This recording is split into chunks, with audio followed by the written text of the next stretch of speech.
Hello दोस्तों, कैसे हैं आप लोग। चलिए आज हम लोग क्या सीआरपीसी में क्या था, आज हम लोग पढ़ेंगे मेंटेनेंस। ठीक है, सीआरपीसी में मेंटेनेंस। किसको मेंटेनेंस की बात कर रहे हैं हम लोग। Maintenance, maintenance of wife, children and parents. कहाँ तक दिया हुआ है। सेक्शन 125 से 128, यस 129। कहाँ से कहाँ तक है भाई। 125 से 128, ठीक है। चलो, कुछ तो सेक्शन मुझे भी याद है, ऐसी बात नहीं है। क्यों? क्योंकि ये बहुत इंपॉर्टेंट टॉपिक है कि नहीं है। आपने कॉलेज लाइफ में कुछ पढ़ा हो चाहे ना पढ़ा हो, आपने मेंटेनेंस जरूर पढ़ा होगा, है कि नहीं। सीआरपीसी में कुछ पढ़ा है कि नहीं पढ़ा कॉलेज लाइफ में। अगर आपने मेंटेनेंस भी नहीं पढ़ा तो इसका मतलब आपने कहीं और से नहीं, तोताराम लॉ कॉलेज से लॉ किया है कि नहीं। अरे यार, बहुत इंपॉर्टेंट टॉपिक है, ये भी नहीं पढ़ाया गया। पढ़ाया गया होगा भाई।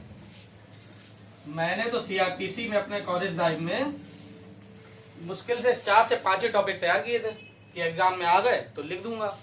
जिसमें एक एफआईआर था, एक मेंटेनेंस था, एक अरेस्ट वाला था, और क्या, और हाँ, क्लासेस ऑफ क्रिमिनल कोड किया था, पब्लिक प्रोसिक्यूटर भी किया था।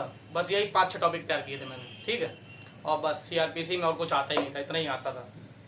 ये 2 सेमेस्टर में था, दूसरे सेमेस्टर में फिर चार्जशीट 2-4 क्वेश्चन तैयार कर लिए थे, बस उससे ही काम चलता रहा, ठीक है।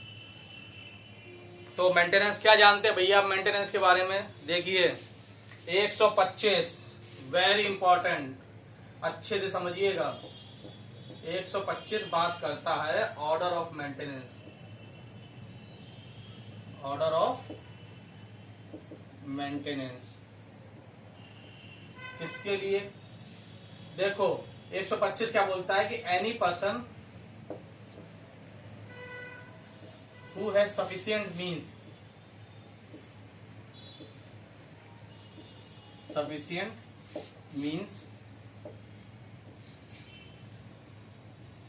and sufficient means refuse or neglect to maintain,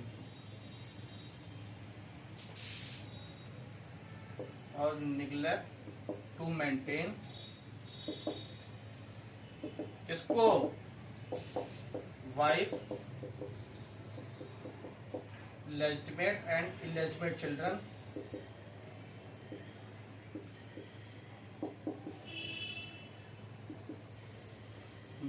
minor children।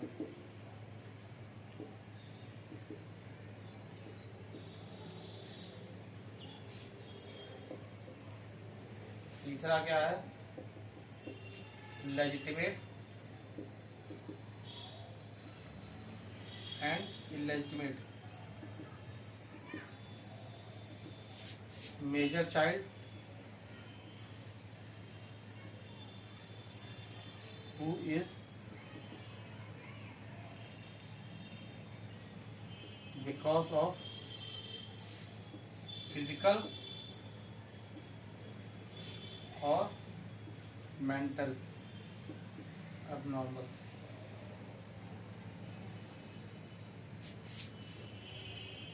who is physical or mental abnormal। चौथा father and mother.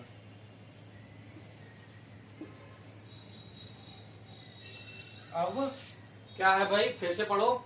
Section 25 order of maintenance की बात करता है, बहुत इंपॉर्टेंट टॉपिक है, प्री के हिसाब से भी और मेंस के हिसाब से भी। प्री के हिसाब से तो 5-6 क्वेश्चन इसमें से आते हैं, वो तो मैं आपको अभी बता दूंगा। मेंस के हिसाब से आपको इसका आंसर तैयार करना पड़ेगा। गर्मी बहुत है यार। किसी को अगर नॉइस कैंसिलेशन कैसे काम करता है ये जानकारी हो तो हमें कमेंट करके बताइएगा, ठीक है।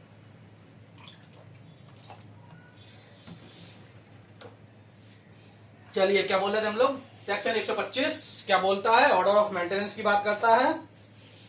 क्या इसमें बोलता है, कौन मेंटेन कर किसको मेंटेन करना पड़ेगा।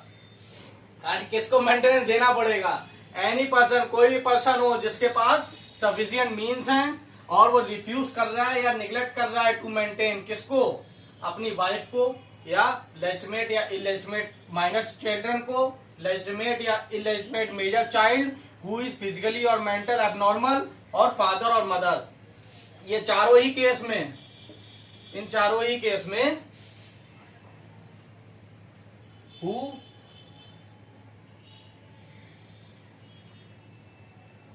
who has not sufficient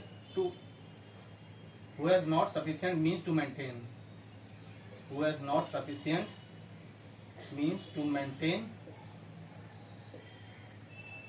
herself or himself। क्या बोलता है भाई? अब फिर से देखो, 125 किसके मेंटेनेंस की बात करता है? 125 के हिसाब से सिर्फ 4 लोग के मेंटेनेंस की जिम्मेदारी है, ठीक? 125 के हिसाब से सिर्फ 4 लोग को मेंटेनेंस देने की जिम्मेदारी है। कौन कौन? पहला वाइफ, दूसरा लेजिटिमेट या इलेजिटिमेट चिल्ड्रन, लेजिटिमेट या इलेजिटिमेट माइनर चाइल्ड, ठीक है? तीसरा लेजिटिमेट या इलेजिटिमेट मेजर चाइल्ड जो कि फिजिकली या मेंटली एबनॉर्मल है, ठीक है, अनसाउंड माइंड है, फिर उसके लिए कोई माइनर थोड़े, चाहे वो मेजर भी हो जाए फिर भी उसका मेंटेनेंस जिस पे वो डिपेंडेंट है उसी को करना पड़ेगा, ठीक? तीसरा कौन है? चौथा कौन है? Father and mother. लेकिन इन चारों केसेस में ये लोग जो हैं अपने आप में इनके पास सफिशिएंट मींस नहीं है खुद को मेंटेन करने के लिए, तभी ये मेंटेनेंस मांग सकते हैं। अरे मेंटेनेंस क्या होता है भाई? देखो ये जो है चैप्टर 10 है ना, ये एक मिनट, क्या आप लोग कहोगे कि इतना इम्पोर्टेंट है फिर भी आपको याद? चैप्टर 9 बताइए यार, चैप्टर याद नहीं रहा। चैप्टर 9 आप लोग याद रखिएगा, मेरी जैसी गलती मत करिएगा, ठीक है? मुझे तो कुछ नहीं आता, लेकिन आप लोग को सब कुछ याद रखना है। चलिए, चैप्टर 9 जो है ना वो प्रिवेंटिव इन नेचर है। प्रिवेंटिव इन नेचर कैसे? कि कुछ अनहोनी ना हो जाए, उस वजह से पहले से ही मेजर ले लिया जाए, उन्हीं को तो प्रिवेंटिव इन नेचर कहते हैं। तो चैप्टर 9 मेंटेनेंस भी ऐसा ही है। अब अनहोनी क्या हो जाएगी? अरे भाई अगर कोई औरत है, ठीक है, अब उसके पास सफिशिएंट मीन्स नहीं है खुद को मेंटेन करने के लिए, तो यार वो भूखी थोड़े मरेगी। अब पेट के लिए आदमी कुछ गलत काम भी कर सकता है कि नहीं कर सकता? कोई चाइल्ड है, ठीक, अब उसको अगर मेंटेनेंस के लिए कुछ नहीं मिल रहा है, अपने खाने पीने के लिए नहीं मिल रहा है, तो वो क्या करेगा? भीख मांगेगा बेचारा, है कि नहीं? या कुछ और गलत काम करेगा, चोरी चकारी करेगा। तो ये ऑफेंस को, भीख मांगना भी एक ऑफेंस है, ठीक है? तो उसको ऑफेंस को होने से रोकने के लिए ये प्रिवेंटिव इन नेचर है। पहले से ही कोर्ट ने ये दे दिया कि भैया उसको मेंटेनेंस दो, वरना कुछ गलत ही होगा अगर आप मेंटेनेंस नहीं दोगे तो, है कि नहीं? और दूसरी बात, ये आपकी रिस्पॉन्सिबिलिटी भी है, ठीक? आप लोग ऐसे जानते ही होंगे, इसके अलावा भी मेंटेनेंस तो बहुत जगह है ना। कहाँ कहाँ दिया हुआ है बताइए? Section 24 and 25 of Hindu marriage act. आप पर्सनल लॉ से भी डील कर सकते हैं। मेंटेनेंस लेना है तो आप सेक्शन 24 या 25 ऑफ हिंदू मैरिज एक्ट में भी जा सकते हैं, ठीक? Section 18 of, section 18 Hindu adaptation and maintenance act, है कि नहीं? अगर मुस्लिम है तो मुस्लिम पर्सनल लॉज, ठीक, मुस्लिम पर्सनल लॉज में जाइए आप। तो ये भी प्रोविजन है कि नहीं? अगर आप इसमें जाना चाहो तो इसमें जाओ, और सीआरपीसी तो सबके लिए है ही। सीआरपीसी तो सब पे ही अप्लाई होती है, चाहे हिंदू हो, मुस्लिम हो, क्रिश्चियन हो, कोई भी हो। चलिए इस पे आते हैं, फिर से आते हैं, बहुत लंबा लेक्चर हो जाएगा वरना। ये कौन कौन मेंटेनेंस मांग सकता है 125 के हिसाब से? Wife, legitimate and illegitimate minor children, legitimate and illegitimate major child who is physically और मेंटली एबनॉर्मल। अगर मेजर है, मेजर चाइल्ड है, फिजिकली और मेंटल एबनॉर्मल है, तो भी वो ले सकता है। फादर एंड मदर जो कि who has not sufficient means to maintain herself or himself, तो ये सारे लोग मांग सकते हैं। तो इसके हिसाब से आपको ये समझ में आया, क्या हस्बैंड मेंटेनेंस मांग सकता है 125 में? बताइए, क्या 125 में हस्बैंड मेंटेनेंस मांग सकता है? नहीं मांग सकता है, ठीक है, लेकिन इसमें मांग सकता है, ठीक है? सेक्शन 25 में, section 25 of Hindu marriage act, ये ऐसी कोई बात नहीं करता कि हस्बैंड है कि वाइफ है, दोनों स्पाउस में से किसी के एक के पास भी अगर सफिशिएंट मींस नहीं है अपने आप को मेंटेन करने के लिए और दूसरे के पास है तो फिर वो उससे मेंटेनेंस ले सकता है। सेक्शन 25 में हस्बैंड भी मांग सकता है, 18 में हस्बैंड नहीं मांग सकता। ठीक है, चलिए इतनी बात समझ में आई। निकालिए बैरक, निकालिए, बिना बैरक के काम नहीं चलेगा। हाँ, order of maintenance of wife, children and parents. ठीक है, पढ़िएगा, थोड़ी बहुत चीजें और इसमें दी हुई हैं। देखो जैसे लेजिटिमेट और इलिमिटेड माइनर चाइल्ड है ना, तो उसमें वेदर मैरिड और नॉट। अब चाहे अब इसमें जो है सेकंड वाले में अगर माइनर चिल्ड्रन है, फिर चाहे वो मैरिड हो चाहे अनमैरिड हो, भाई आपको मेंटेन करना पड़ेगा। किसको? फादर को। और किसको? ठीक है, लेजिटिमेट और इलिमिटेड मेजर चाइल्ड है। ठीक है, मेजर चाइल्ड में इसमें मैरिड डॉटर नहीं आएगी। क्यों? क्योंकि मैरिड डॉटर अगर मेजर है तो वो किसकी रिस्पॉन्सिबिलिटी हो जाएगी? यस, उसके हस्बैंड की। ठीक है, और फादर एंड मदर तो है ही। चलिए अब इसमें 125 ही ये बोलता है कि कौन भैया ऑर्डर कौन पास कर सकता है, ऑर्डर ऑफ मेंटेनेंस कौन पास कर सकता है। प्री का बहुत इंपॉर्टेंट क्वेश्चन है, judicial magistrate first class. Pre का बहुत इंपॉर्टेंट क्वेश्चन है कि ऑर्डर ऑफ मेंटेनेंस कौन पास करता है। 125 में जुडिशियल मजिस्ट्रेट फर्स्ट क्लास बहुत पूछा जाता है। ठीक है, मोस्ट इंपॉर्टेंट क्वेश्चन, बहुत पूछा जाता है, धड़ल्ले से आता रहता पेपरों में। ठीक, क्या होगा? जुडिशियल मजिस्ट्रेट फर्स्ट क्लास जैसे ही सेटिस्फाई हो जाएगा कि भैया जो पार्टी मेंटेनेंस क्लेम कर रही है उसके पास सफिशिएंट मींस नहीं है और जिससे क्लेम कर रही है उसके पास सफिशिएंट मींस है, ठीक है, मेंटेन करने के लिए, और वो उसकी रिस्पॉन्सिबिलिटी भी है, तो फिर वो ऑर्डर ऑफ मेंटेनेंस पास कर देगा। कैसे? मंथली अलाउंसेस या जैसे भी चाहे मंथली अलाउंसेस कितना पे किया जाएगा। ठीक, कितना? कोई अपर लिमिट है? कोई अपर लिमिट नहीं, नो अपर लिमिट। ठीक, अब क्या था, एक क्वेश्चन आता है 2001 अमेंडमेंट से पहले 2001 अमेंडमेंट हुआ था, इससे पहले एक अपर लिमिट थी अप टू 500 रुपीज। ठीक, क्या थी? 2001 में अमेंडमेंट हुआ था, उससे पहले अपर लिमिट क्या थी? 500 रुपए, लेकिन 2001 में इसको ऑमिट कर दिया गया। ध्यान रखिएगा, ये भी क्वेश्चन पूछ दिया जाता है। क्या कर दिया गया? ऑमिट कर दिया गया। ये 125 का सब क्लाउज 1 ही चल रहा है अभी। ठीक है, 125 का क्लाउज 1 ही चल रहा है। ठीक है, ये भी क्वेश्चन पूछ दिया जाता है। तो यहाँ पर भैया 3 क्वेश्चन तैयार हो गए आपके। पहला 125 तो याद रहेगा ही रहेगा, इसमें तो कोई बात ही नहीं है। कौन कौन मेंटेनेंस मांग सकता है? 4 लोग मांग सकते हैं। कौन ऑर्डर पास कर सकता है? जुडिशियल मजिस्ट्रेट फर्स्ट क्लास ही पास कर सकता है। ठीक है, कैसे करेगा? मंथली अलाउंसेस कर सकता है। कोई अपर लिमिट है? No upper limit. ठीक है, लेकिन 2001 में एक अपर लिमिट पहले थी, 2001 से पहले, जो कि 500 रुपए थी, जो ऑमिट कर दी गई है। बैरक में भी दिया हुआ है, देख लीजिएगा। ठीक, अब इसका प्रोविजो है। पहला प्रोविजो क्या बोलता है? प्रोवाइडेड दैट, सेक्शन 125 का सब क्लॉज 1 ही हम लोग देख रहे हैं, जिसमें पहला प्रोविजो पढ़ रहे हैं। प्रोवाइडेड दैट द मजिस्ट्रेट में order the father of A minor female child.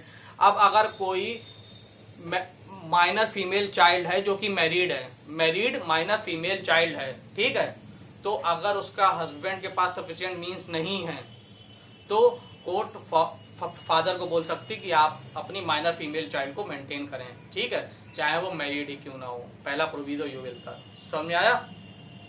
पहला प्रोविजो ये बोलता है कि अगर कोई माइनर फीमेल चाइल्ड है जो कि मैरिड है, माइनर फीमेल मैरिड चाइल्ड, ठीक, अगर उसका हस्बैंड मेंटेन नहीं कर पा रहा, उसे मेंटेनेंस नहीं दे पा रहा है, तो उसके फादर को कोर्ट ऑर्डर करेगी कि आप मेंटेनेंस दें उसे। ठीक, इसका दूसरा प्रोविजो जो है, प्रोवाइडेड फर्दर दैट, दूसरा जो प्रोविजो है वो इंटरिम मेंटेनेंस की बात करता है कि during the pendency of the suit, क्या? During the pendency of the suit interim maintenance भी पास कर सकते हैं।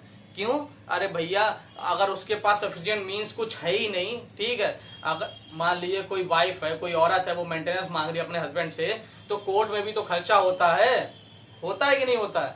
अब उसके पास वही पैसे ही नहीं है कोर्ट आने के लिए, खर्च करने के लिए, वकील को देने के लिए, तो उसके लिए भी, और उतने बीच में भी तो कुछ खाएगी। आपके केस तो महीनों महीनों चलेंगे, उतने बीच में तो कुछ खर्चा है उसका कि नहीं है, तो कोर्ट इंटरिम मजिस्ट्रेट जो है वो इंटरिम मेंटेनेंस पा सकता है। पास कर सकता है। ठीक, अगला प्रोविजो जो उसका है वो ये बोलता है कि वो इंटरिम मेंटेनेंस है, order of interim maintenance 60 days के अंडर। ठीक है, प्रोविजो जो बोलता है, ये भी क्वेश्चन आता है खूब, क्या बोलता है भैया कि ऑर्डर ऑफ इंटरिम मेंटेनेंस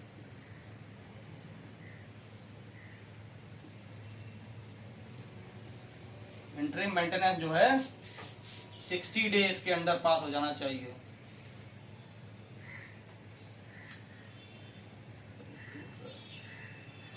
चलिए, नजर लग गई बोर्ड को, हल्का सा चटक गया। ठीक है, चलिए समझ में आई बात की नहीं आई? 60 डेज के अंदर पास करना होगा। और कुछ है इसके दो एक्सप्लेनेशन है कि माइनर का मतलब, माइनर का मतलब जो इंडियन मेजोरिटी एक्ट में दिया हुआ है, ठीक, उसके हिसाब से मतलब 18 साल।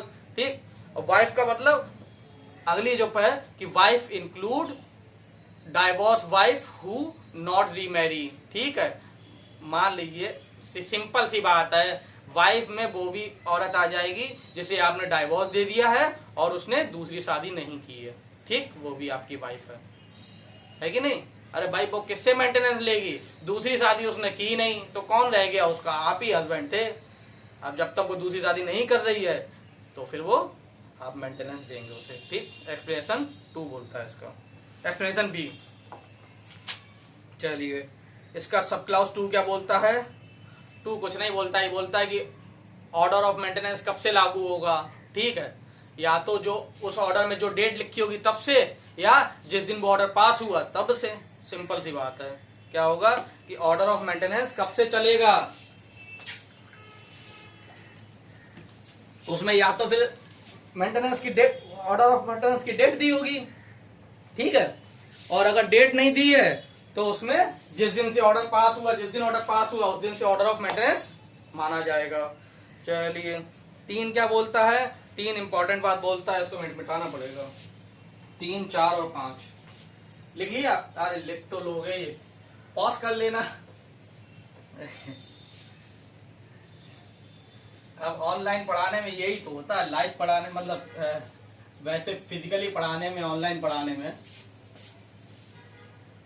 वैसे पूछना पड़ता था कि लिख लिया तब मिटाएं।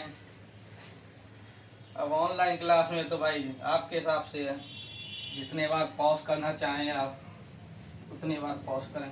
ठीक, चलिए क्या बोलता है 3? क्या बोलता है 3? ये बोलता है कि अगर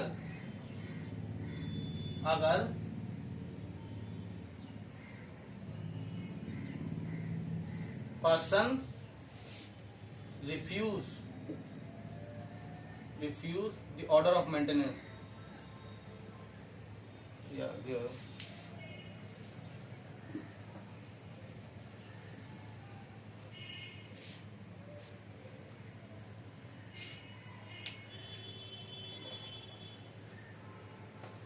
क्या है? In default of order of maintenance, in default of order of maintenance.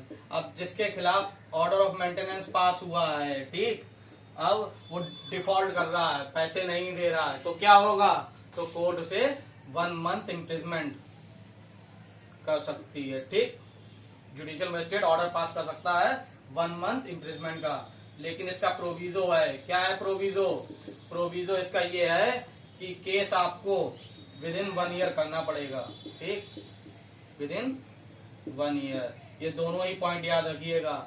एक महीने, एक ही है, 30 डेज है, 1 मंथ है। हाँ चलिए, ये 2 चीजें पॉइंट याद रखिएगा। मान लीजिए 125 क्लॉज 1 में जुडिशियल मजिस्ट्रेट फर्स्ट क्लास ने ऑर्डर पास कर दिया कि भाई हस्बैंड को वाइफ को 30,000 रुपए महीने देने हैं, नहीं दे रहा वो। अब क्या होगा कि नहीं होगा कि वो नहीं दे रहा? अगर वो नहीं दे रहा है तो क्या किया जाएगा?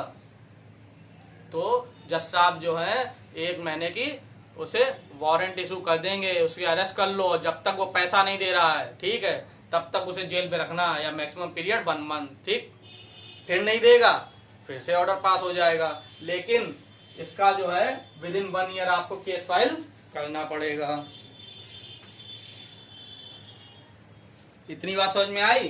क्या है इसमें 2 पॉइंट और ध्यान रखें 3 में, कि भैया क्या क्या, कि अगर वो ऑर्डर ऑफ मेंटेनेंस नहीं मान रहा है तो मजिस्ट्रेट साहब जो है उसे 1 महीने की इम्प्लीमेंट दे सकते हैं, और अंटिल द पेमेंट ऑफ, अरे यार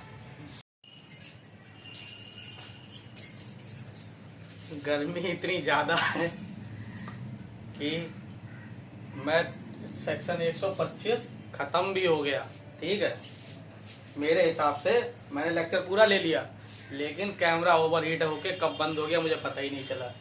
चलिए फिर से थोड़ा सा रह गया।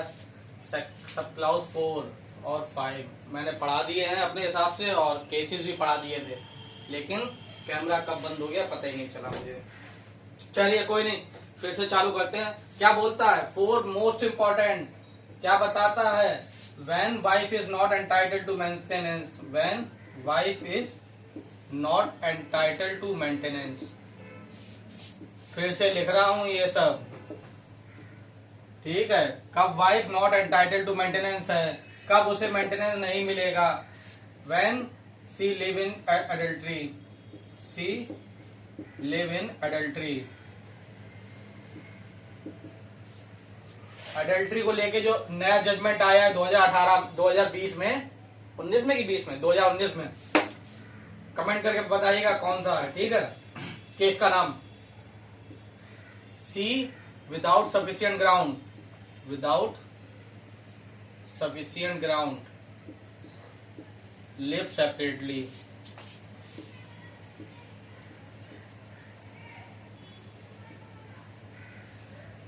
और C live separately by mutual consent, by mutual consent. क्या है भैया, ये 3 ग्राउंड है जो सेक्शन 125 के क्लाउज 4 में दिए हुए हैं कि when wife is not entitled, कब वाइफ को मेंटेनेंस नहीं मिलेगा या वो मेंटेनेंस नहीं मांग सकती। पहला ग्राउंड, वह सी लिव इन एडल्ट्री, अगर वो एडल्ट्री में रहती है, ठीक है, तो उसे मेंटेनेंस नहीं मिलेगा। दूसरा, अगर उसके पास अगर विदाउट सफिशिएंट रीजन अलग रह रही है, विदाउट सफिशिएंट ग्राउंड सेपरेटली रह रही है, ठीक है, हस्बैंड कह रहा है मेरे साथ रहो, तब हम तुम मेरे साथ रहो, सारा खर्चा हम उठाएंगे, लेकिन वो नहीं रहना चाहती और इसके पीछे कोई रीजनेबल ग्राउंड भी नहीं है। तीसरा, when she live separately by mutual consent, mutual consent से अगर अलग रह रहे हैं तो भी उन्हें मेंटेनेंस वाइफ नहीं मांग सकती, ठीक है। पांचवा क्या बोल, इसके अलावा, इन 3 के अलावा और देखना, प्लस 127 का 3 का ए, बी और सी, ठीक है, ये भी साथ में देख लेना, मतलब बता दूंगा, वो भी ग्राउंड है कि कब जो है वाइफ मेंटेनेंस नहीं मांग सकती। चलिए इसको अभी देख लेते हैं 127 के ए, बी, सी। ए में क्या है, अगर वो रीमैरी,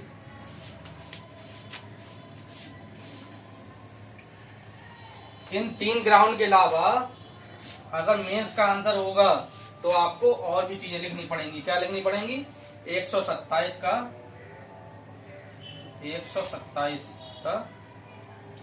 सब क्लाउज 3 का ए, बी और सी। ए क्या बोलता है, अगर वो रीमैरी, ठीक है, फिर से शादी कर लेती है तो भी उसे मेंटेनेंस नहीं मिलेगा। बी क्या बोलता है, हाँ, कस्टम के हिसाब से उसने कस्टमरी लॉ या पर्सनल लॉ के हिसाब से उसने लमसम में, मतलब होल अमाउंट ले लिया है तो भी नहीं, होल अमाउंट, ठीक।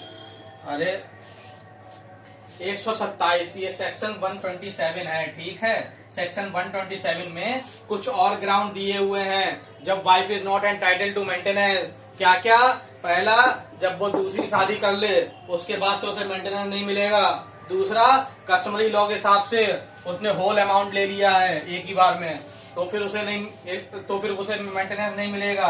तीसरा, जब उसने अपना राइट वेव कर दिया है, राइट ऑफ मेंटेनेंस वेव कर दिया है, उसने पहले ही बोल दिया था डाइवोर्स के टाइम पे, कुछ भी रहा हो, उसने कह दिया कि हम आपसे मेंटेनेंस नहीं लेंगे, है कि नहीं, उसने अपना मेंटेनेंस राइट ही वेव कर दिया, ठीक।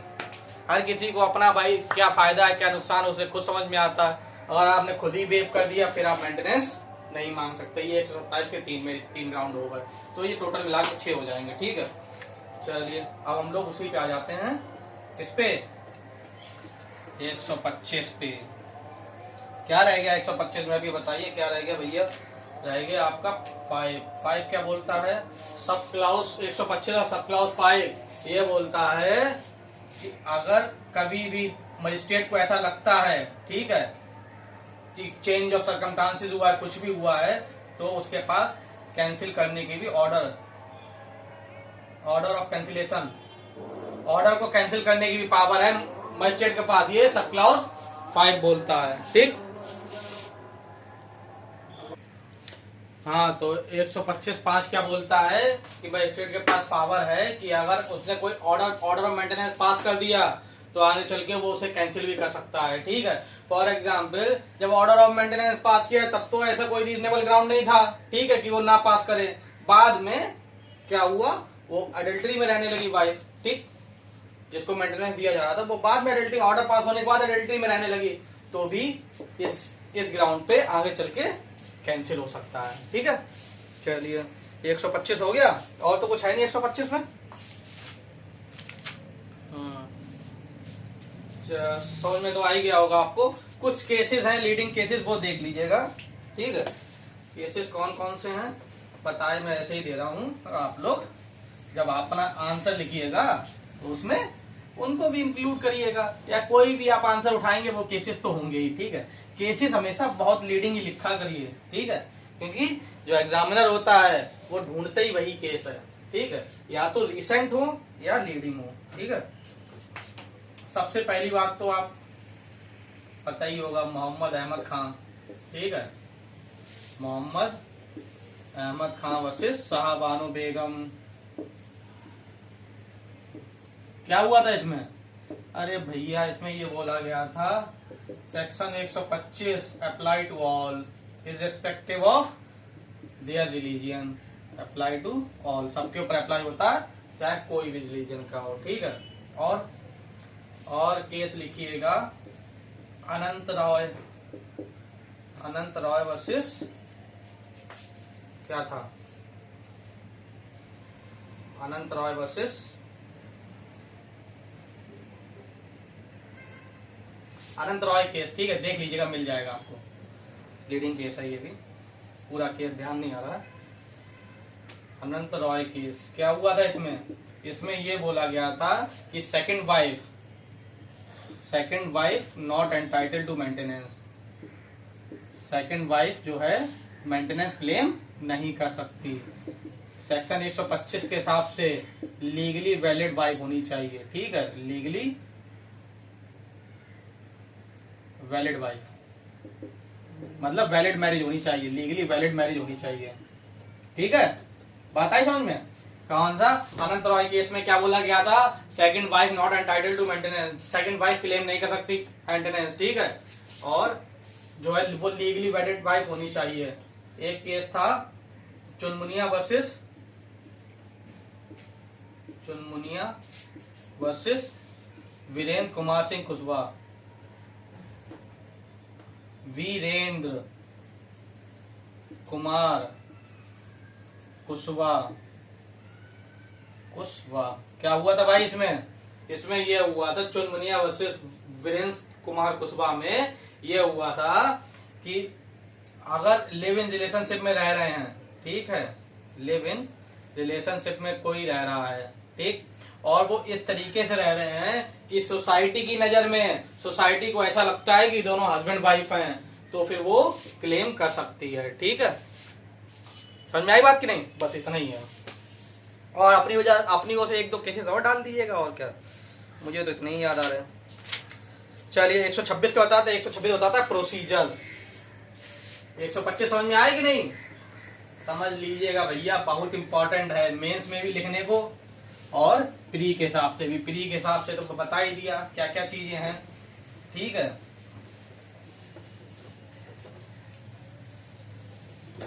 अब भी अगर नहीं आ रहा समझ में तो फिर कुछ ना कुछ तो करना ही पड़ेगा। 126 क्या बताता है? प्रोसीजर बताता है। काय का प्रोसीजर की केस कहाँ फाइल होगा, ठीक है, केस कहाँ फाइल होगा। अब ये तो आपने कह दिया कि हस्बैंड से ले सकते हैं, अब वाइफ कहाँ पे केस फाइल करे, जहां पे ही रिसाइड, हस्बैंड रह रहा है, ठीक है।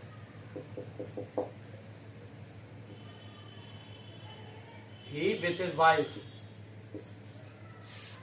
ही विद वाइफ लास्टली रिसाइड, आखिरी में दोनों लोग जहां साथ में रहे हों, ठीक है। या कहाँ वेयर ही इज, पहले में जहां पे वो है हस्बैंड है, दूसरे में वेयर ही और हिज वाइफ रिसाइड, ठीक। ही और हिज वाइफ, ही और वाइफ लास्टली डिसाइड, ठीक है। Where he last decided with his wife as the case may be with mother of illegitimate child, ठीक है। तो कहां पे केस फाइल हो सकता है, जो 3 ग्राउंड जो दिए हुए हैं 126 में, वहीं पर उनमें से किसी एक जगह आप केस फाइल कर दीजिए, ठीक है। अब क्या बोलता है इसका प्रोविजो, ये बोलता है प्रोविजो कि जनरल रूल है, प्रोविजो नहीं है, पहले तो सबसेक्शन 2, सबसेक्शन 2 इसका ये बोलता है, 126 का पहला तो 1 ये बोलता है कि कहां पे केस फाइल होगा, ठीक। इन 3 ग्राउंड है, इनमें से कहीं पे भी कर दो, मतलब 3 जो जुरिडिक्शन है, 3 ये जुरिडिक्शन है, इनमें से कहीं पे भी केस फाइल कर दो। समझ में आ रहा है कि नहीं आ रहा? अरे समझने के लिए है ही क्या यार इसमें। दूसरा ये बताता है कि all evidence should be taken in presence of, all evidence should be taken in presence of person against whom the order pass, ठीक है। किसके? अरे भैया जिसको मेंटेनेंस देना है उसके सामने ही सारे एविडेंस दिए जाएं, ठीक है। ये भी एक नेचुरल राइट है कि नहीं? एक क्या, ये भी नेचुरल राइट है कि भैया सारे एविडेंस मेरे सामने, मेरी प्रेजेंस में मेरे खिलाफ ऑर्डर पास हो रहा है और मेरे ही सामने, हमें तो मालूम चले कि आपने किस ग्राउंड पे मेरे खिलाफ ऑर्डर पास किया है कि नहीं। चलिए, लेकिन इसका प्रोविजो ये कहता है कि अगर आप विलफुली, ठीक है, अगर आप अपनी प्रेजेंस को अवॉइड कर रहे हैं, सामने नहीं आ रहे हैं, मिल नहीं रहे हैं, कोर्ट में पेश नहीं हो रहे हैं, तो कोर्ट एक्स पार्टे भी पास कर सकती है, ठीक है। एक्स पार्टे ऑर्डर पास कर देगी, ठीक। अगर आपके खिलाफ एक्स पार्टे ऑर्डर पास हो गया है तो क्या करेंगे, तो 3 मंथ का टाइम पीरियड दिया हुआ है इसमें कि 3 मंथ के अंदर आप उसको सेटिस्फाइड करने के लिए अप्लाई कर सकते हैं, ठीक। ये टाइम पीरियड इंपॉर्टेंट है, कितना है? 3 मंथ, यस 3 मंथ, ठीक है। समझ में आ रही कि नहीं आ रही? 126 क्या बोलता है? पहले तो प्रोसीजर बताता है, उसमें 3 ग्राउंड बताता है कहां पे केस फाइल हो सकता है। उसका सबसेक्शन 2 ये बोलता है कि all evidence should be taken in presence of the person against whom the order is passed. उसका प्रोविजो ये बोलता है कि अगर आप विलफुली, ठीक है, अगर आप अपनी प्रेजेंस को छुपा रहे हैं, ठीक है, कोर्ट में पेश नहीं हो रहे हैं, तो फिर क्या होगा, तो court x Partey order pass कर देगा। एक्स पार्टे ऑर्डर पास अगर आपके खिलाफ हो गया है तो 3 महीने के अंदर आप उसको सेटिस्फाइड करने के लिए अप्लाई कर सकते हैं, ठीक है। 3 महीने का टाइम लैप्स हो गया, फिर कुछ नहीं हो सकता, ठीक है। फिर तो अपील करो। 127 क्या बोलता है? 127 बोलता है अल्टरेशन इन अलाउंसेस। 127 क्या बोलता है?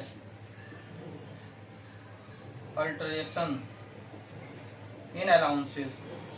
ये बोलता है कि भैया अगर इन फ्यूचर अल्टरेशन माने क्या होता है? चेंज करना, ठीक है, अल्टर करना। अल्टरेशन इन अलाउंसेस क्या है कि जो अलाउंसेस, मेंटेनेंस अलाउंसेस जो पास हुए हैं उसमें अगर कुछ चेंज करना है तो क्या हो सकता है?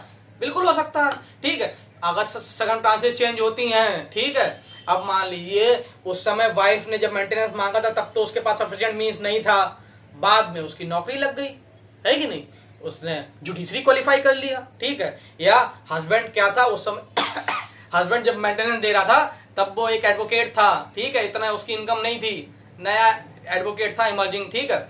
अब क्या हुआ, कुछ टाइम बाद वो जज बन गया, वाइफ से अलग हुआ, पूरा टाइम मिला, उसने पढ़ाई की, वो जज बन गया। अब वाइफ ने फिर से केस फाइल किया कि भैया अल्टरेशन इन अलाउंसेस करिए माय लॉर्ड, मेरा मेंटेनेंस बढ़ाइए।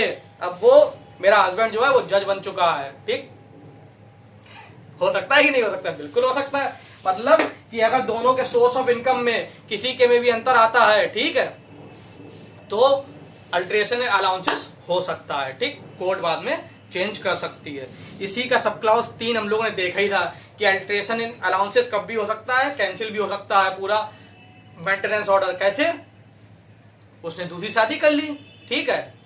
ये सब जो ग्राउंड थे वही सब, ठीक। और तो कुछ है नहीं इसमें। 128 enforcement of order of maintenance. इसमें से अभी बिहार एपीओ में क्वेश्चन आया था, ठीक है। अभी 2021 में बिहार एपीओ का एग्जाम हुआ था प्री का, उसमें इसमें से क्वेश्चन आया था। इसमें से 128 में से कि enforcement of order of maintenance कहाँ हो सकता है। सेक्शन 128 क्या है? Enforcement of